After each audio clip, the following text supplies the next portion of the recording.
سلام و درود خدمت همه شما عزیزان در هر کجای دنیا که هستید. افشین هستم با 53مین برنامه اپوزیت. این برنامه به صورت هفتگی و با هدف اصلی اطلاع رسانی تهیه میشه.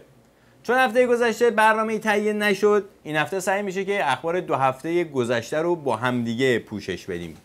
در برنامه این هفته به موضوع اهمیت اخبار در نظام مقدس پرداخته میشه و به همین جهت چندین خبر مختلف از جهت اهمیت بررسی خواهد شد تا برسیم به استیضاح وزیر و پس از بررسی نگرانی‌های متعدد نمایندگان استیضاح کننده به سراغ اختلاف نظر رئیس جمهور و آقای بزرگ در سر مسئله مذاکره می‌رویم. خب این هفته اول میریم سراغ یک سری خبر جانبی، همیشه زیاد هم مهم نیستن، در زندگی مردم هم خیلی اثر نمیذارن، همینجوری برای گذراندن وقت میریم سراغ اونا. شما با این هواپیما پرواز کردین تا الان؟ بله چندین بار. 10 باری هست. بیش از 10 بار. نظرتون چیه؟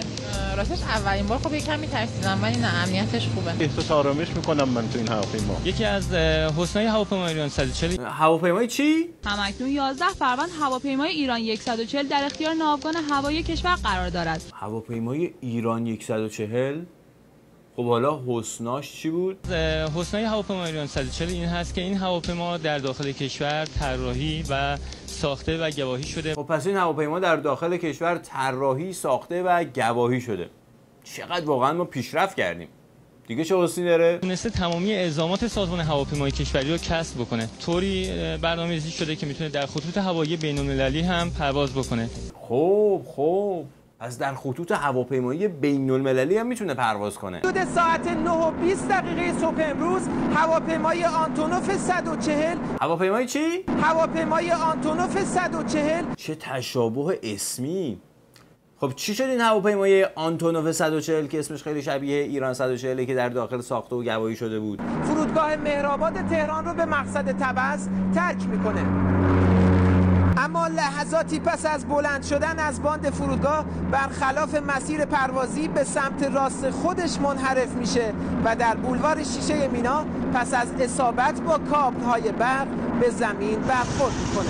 یعنی سقوط میکنه و متاسفانه عده‌ای از ایرانیان جانشون رو از دست میدن. از همه مهمتر من برای سازمان هواپیمایی متأثر هستم که واقعا این هواپیما با توجه به اینکه اولین فروند این هواپیما در اصفهان در پرواز آزمایشیش سقوط کرده بود. ما آقای ابوترابی ما در اعضای کمیسیون عمران ما 2 بار بازدید داشتیم از در واقع ساخت و مراحل این هواپیما.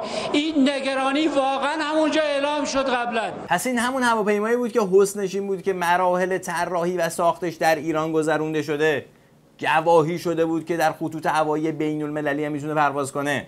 البته اون موقع بهش میگفتن ایران 140.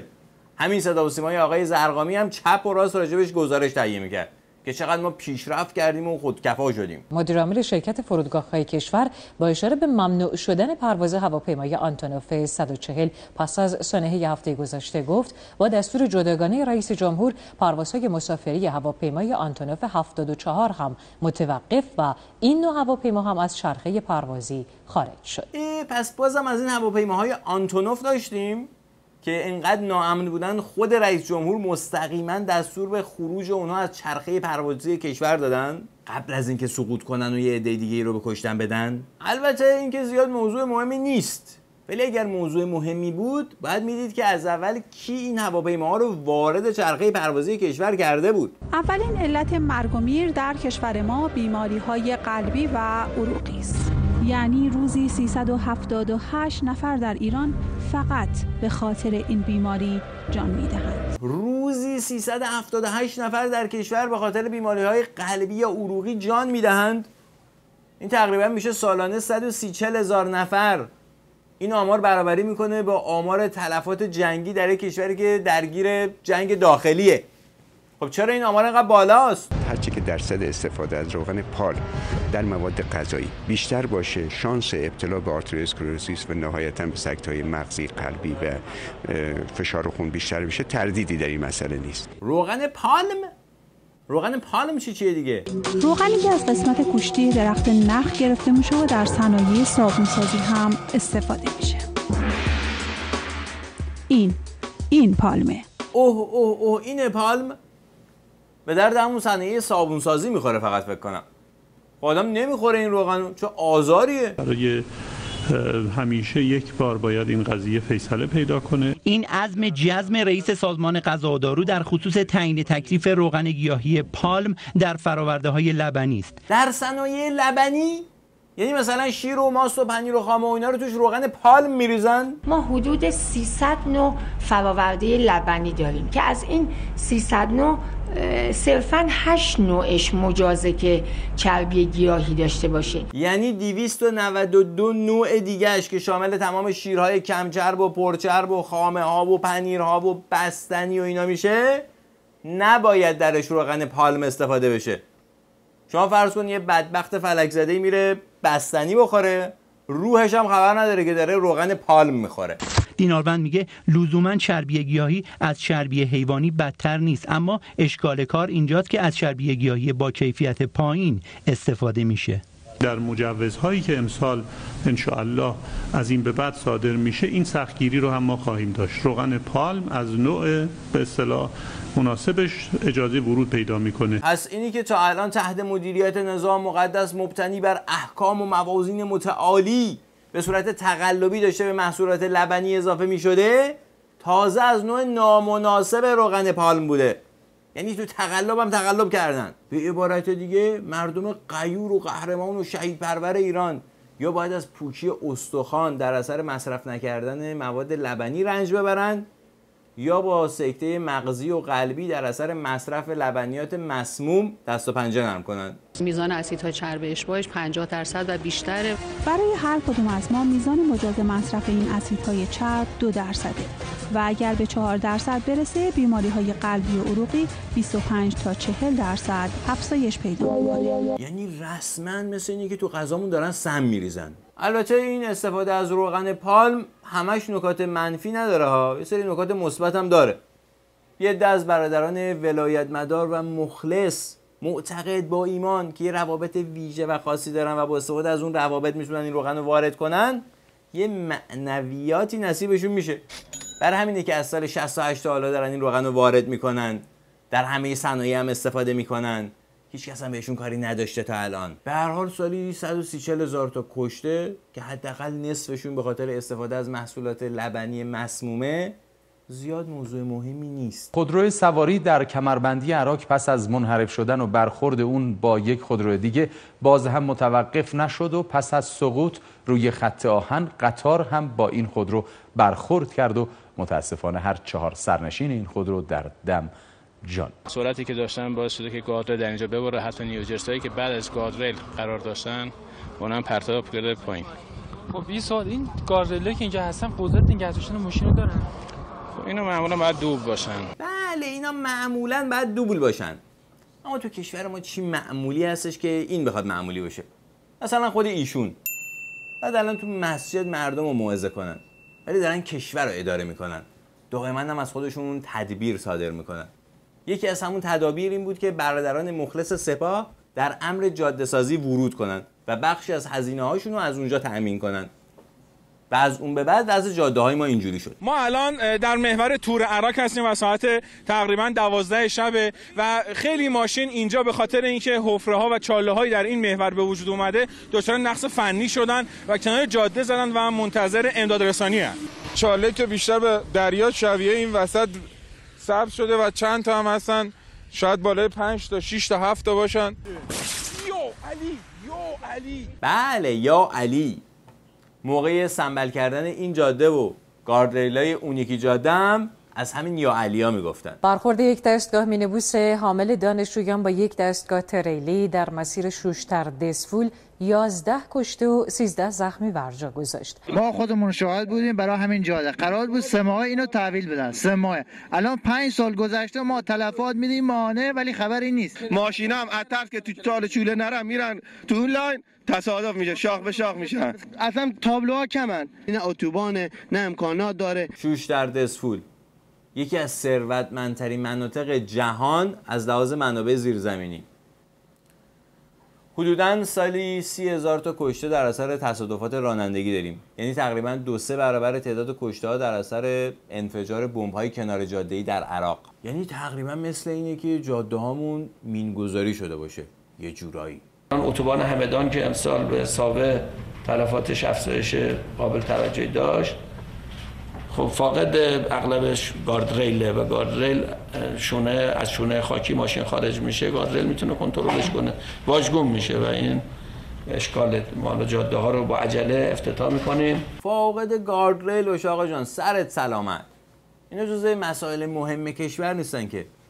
میدونید الان توجه مسئولین روی چه مسئله‌ایه؟ مسئله اختلاط زن و مرد نامحرم در خارج از محیط خانه، در محیط کار، این یه مسئله قابل توجه. اختلاط زن و مرد نامحرم در محیط خارج از خانه، این مسئله قابل توجهه. میخوام تجلیل کنم از طرح حفظ کرامت زن و افزایش امنیت روانی در محیط کار که بر اساس این قرار داده شده که محرم و نامحرم در محیط کار جدا باشند، اقدامی خداپسندانه است. حاج آقا احمد خاتمی هم از این اقدام خداپسندانه در نماز جمعه تجلیل کردند، چون این موضوع قابل توجه بود.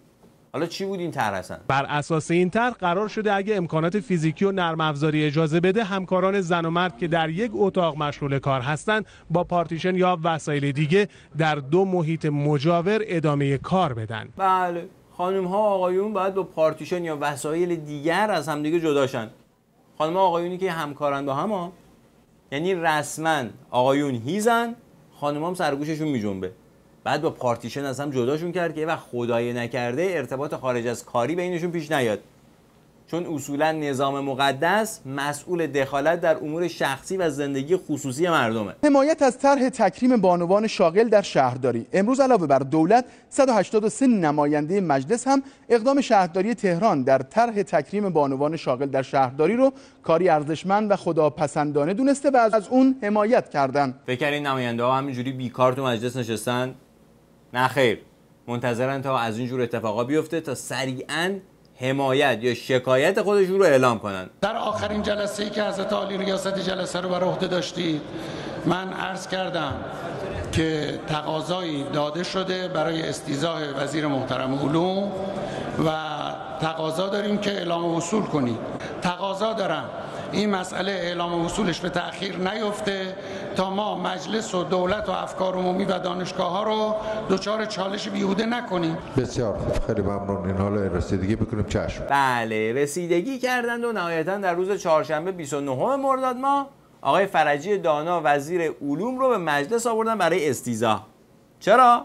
چون برخی از نمایندگان اساساً نگران بودند. ما نگران اساس سیاست حاکم بر دانشگاه‌های کشور هستیم. ما همه نگرانیمون اینه که شما محیط دانشگاه را تبدیل کنید به یک باشگاه سیاسی. نمایندگان مجلس نگرانن از این که محیط دانشگاه تبدیل به یک باشگاه سیاسی بشه، البته به ضرر حاکمیت. یعنی نظام با این همه دبدبه و کبکبه و اقتدار از 4 تا دانشجو که یه جوری دیگه فکر کنن میترسه و نماینده هاش نگران میشن. بازگرداندن دانشجویان آشوبگر علیرغم نظریه مخالف وزارت اطلاعات که برخی از دانشجویانی که در یک دوره‌ای به خاطر مثلا شرکت در یک تظاهرات از ادامه تحصیل محروم شده بودند و به خاطر عمل به برخی از وعده‌های آقای روحانی به دانشگاه برگردونده شدن، نباید برگردونده می‌شدن و نماینده مجلس وسط مجلس عربده میکشه که چرا مثلا فلان دانشجو بهش اجازه ادامه تحصیل داده شده. شما در انتصابات مرتکب 2 خطا شدید. 1، بدون استعلام از نهادهای قانونی انتصاب انجام دادید. 2، بعد از آن که جواب استعلام آمد باز با لجبازی یا ناتوانی در مدیریت 2 نفر را که رد صلاحیت شده بودند و در فتنه حضور داشتند بر نداشتید. آقای دکتر، به جای این که مدیریت کنید مدیریت شدید. انتصابات بر اساس قوانین جاری نظام مقدس، وزیر آموزش عالی نمیتونه خودش مستقیما رئیس دانشگاه رو انتخاب بکنه و یک نهادهای دیگه‌ای که عملاً هیچ ربطی به دانشگاه ندارن باید نظر بدن و احیانا اگر وزیر آموزش عالی یک رئیسی رو برای یک دانشگاهی انتخاب بکنه که با نماینده ها زیاد راه نیاد یا نماینده های مجلس زیاد باش حال نکنن، وزیر رو استیضاح میکنن.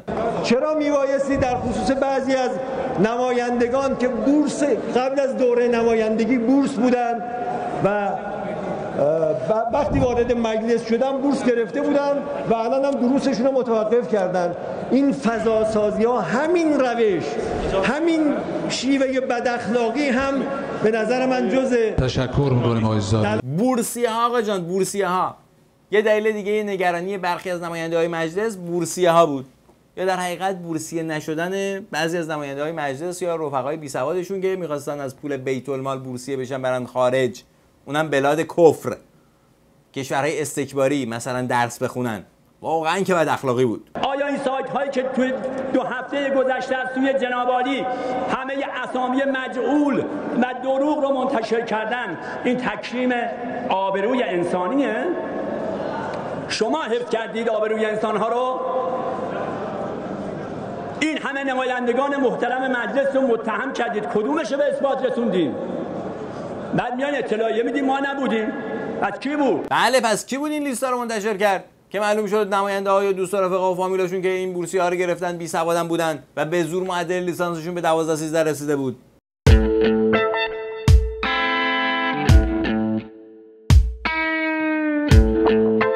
خلاصه نمایندگان مجلس نگران بودن. دلیل اصلی نگرانیشون هم از دست دادن سنگر دانشگاه بود. یعنی وقتی برادران حزب اللهی میرفتن به دانشگاه‌ها و اونجا زیاد تحویلشون نمیگرفتن و به جاش با شعارهای مختلف بدرقه‌شون میکردن، لرزه به اندام آقای بزرگ و ایادیش در مجلس افتاد. یعنی نظام مقدس آزادی بیان در همین حد رو هم نمیتونه تحمل کنه و نمایندگانی هم که روزی و به طور کلی معنویاتشون از همین نظام که به همین شکل اداره میشه به طرفشون سرازیر میشه، در برابر کوچکترین تغییری در اون نگران میشن و در صدد تثبیت همون شرایط قبلی برمیان به هر شکل ممکن.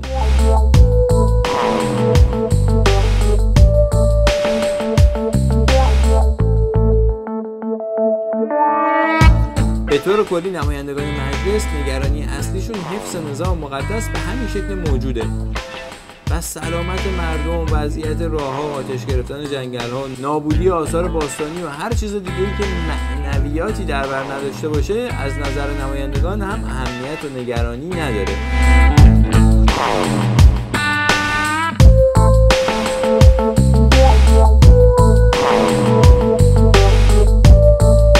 یعنی هیچ کدوم از وزرایی که مسئول این کاستی‌ها بودن در دولت قبلی استیضاح نشدن.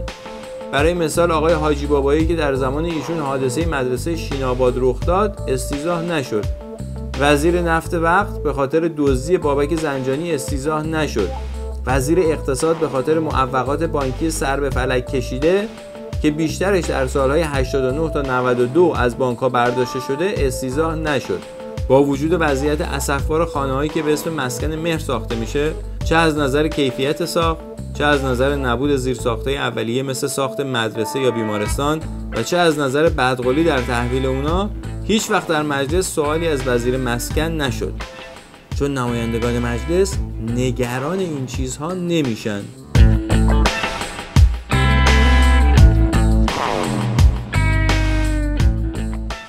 اما آقای روحانی این روزها خیلی سخنرانی میکنن، تقریبا روزی یه دونه سخنرانی، بعضی روزها 2 تا سخنرانی. برای همینم اپوزیت فقط یه دونه از این سخنرانی ها رو برای شما انتخاب کرده و اونم جنجالی ترین سخنرانی رئیس جمهور در 2 هفته گذشته. یک عده به ظاهر شعار میدن ولی بزدل سیاسی هن. هر وقت میخواد مذاکره بشه یه عده میگن ما داریم میلرزیم. خب جهنم برید یه جای گرم پیدا کنید برای خودتون. آقای روحانی عیبه. جهنم چیه؟ حالا قضیه چی بوده؟ تعامل هراسی. میگن چرا با یک خارجی نزدیک شدید؟ الکتریسیته خطرناکی اینا دارن، بهشون نزدیک نشید. یک آقایی میاد میگه هر وقت ما با خارجی ها مذاکره کردیم شکست نصیب ما شد. عجب. اونایی که از تعامل و مذاکره میترسن، یعنی مذاکراتی سودی نداره، کیان اونا؟ رابطه با آمریکا و هر گونه مذاکره ای در زمینه‌های گوناگون جز موارد خاص با آمریکا برای جمهوری اسلامی ایران حامل هیچ نفعی نیست. هیچ نفعی نداره. یعنی مثلا برداشته شدن تحریم‌ها در زمینه صنایع هوایی و گرفتن هواپیماهای نو که سقوط نمی‌کنن هیچ نفعی نداره. یعنی حداقل برای آقای بزرگ نفعی نداره، چون ایشون که هواپیمای خودشون دارن باشه این ور میرن. حالا برای مردم شاید داشته باشه ولی برای ایشون نداره. انسان عاقل دنبال نفعه، دنبال منفعت ملی است. کاری که برای ما منفعت نداره چرا انجام بدیم؟ ضرر هم البته داره. قیافه آقای ظریف در حین سخنان گوهربار آقای بزرگ واقعا تماشاییه. توجه بفرمایید. برگردیم همون صحبت‌های آقای بزرگ. آقا جان، انسان عاقل یه کاری میکنه که براش نفع داشته باشه دیگه. یعنی اگر یه کاری هست که نفع داره و انسانی اون کار رو انجام نمیده، اون انسان احتمالاً عاقل نیست. که البته در مورد آقای بزرگ اینو نمیتونیم بگیم، چون بالاخره ایشون رهبر مسلمانان جهان هستن دیگه. پس باید بفهمیم که چرا این کار نفعی نداره، ضررم داره. خب ما در گذشته ارتباطات بین مسئولین خودمون و مسئولین آمریکایی رو در هیچ سطحی قبول نمی‌کردیم. البته در گذشته هم در سطح اینکه در افغانستان کمکشون کنید تا راحت تر از پس طالبان بر بیان قبول می‌کردیم. در عراق هم 2-3 بار قبول کردیم، با هم پشت میز مذاکره نشستیم. اما خب حالا در این قضایای اخیر 1 سال به این طرف به خاطر مسائل حساس هسته‌ای و تجربه‌ای که مطرح شد که انجام بگیره، بنابراین شد که تا سطح وزارت خارجه وزیر محترم تماسایی رو بتونن در این زمینه خاص داشته باشن. تماسایی هم داشتن، نشستایی هم داشتن. هیچ گونه فایده ای عاید نشد. هیچ گونه فایده ای عاید نشد. اما آقای روحانی نظر دیگه ای داشتن ها. یعنی تو همون سخنرانی که گفتم به جهنم 2 روز قبل از همین سخنرانی شما، یه صحبتای دیگه ای می‌کردن راجع به فواید این مذاکرات. یک نمونهش همون توافق ژنو بود. ولی این توافق موقتی بود، اما بسیار قدم مهمی برداشته شد در این توافق. ما کار بزرگی کردیم، دولت کار بزرگی کرده، وزارت خارجه کار بزرگی رو انجام داده. وزارت خارجه کار بزرگی انجام داده، ولی نظر رهبری یه جور دیگه است. نه فقط گشایشی در کارها ایجاد نکرد این ارتباط 1 ساله‌ای که حالا ما حدود 1 ساله در واقع این ارتباطات رو در این سطح با آمریکایی‌ها داریم که می‌نشینن مسئولین ما مذاکره میکنن با هم دیگه، بلکه حتی در این مدت لحن اینها تندتر شد.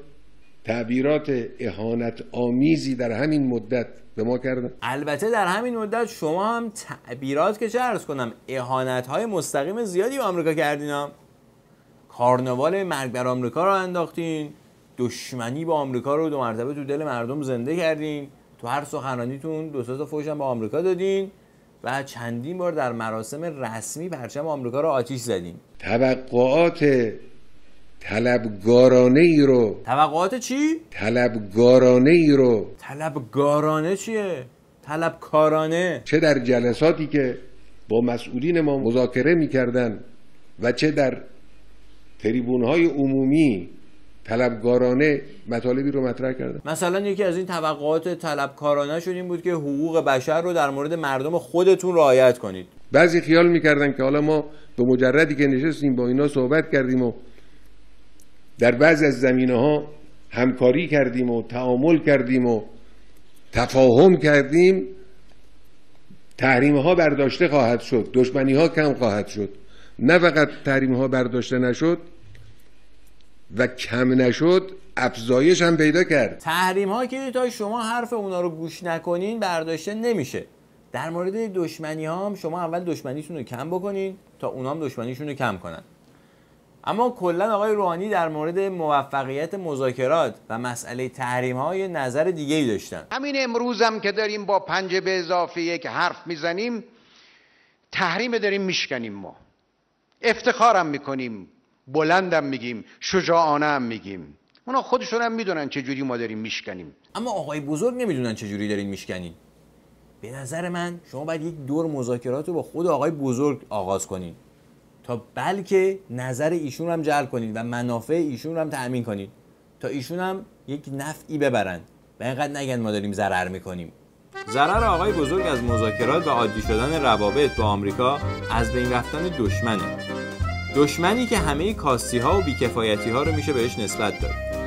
از طرفی برداشته شدن تحریم ها برابر با از دست دادن سود هنگفتی که عده‌ای از وجود تحریم ها میبرن و در واقع با برداشته شدن تحریم ها اساساً ضرر میکنن. اما از همه اینها مهمتر آرمان کاغذی استکبار ستیزی نظام مقدسه که از بین میره. برای آقای بزرگ حتی تصور حذف شعار مرگ بر آمریکا از ادبیات نظام مقدس یک کابوسه.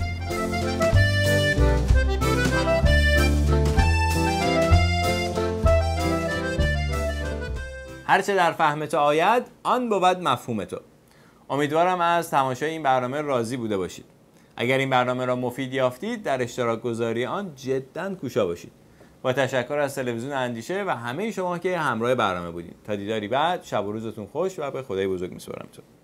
خداوند انشاءالله همه ما را آدم کن.